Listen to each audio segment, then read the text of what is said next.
மாறி நம்மளை கழிச்சு அவங்க வந்து ஜாம்பியா மாறாங்க. அதனால நீங்க பாதுகாப்பு. திங்க வந்துட்டு தப்பிச்சு ஓடிடுங்க.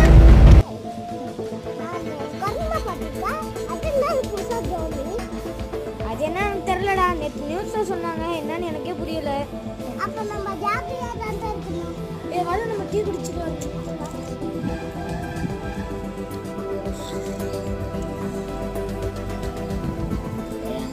நிக்கிறாங்க, வாடா போய் கடிக்கலாம். ஆமாடா, வாடா போலாம். யாரும்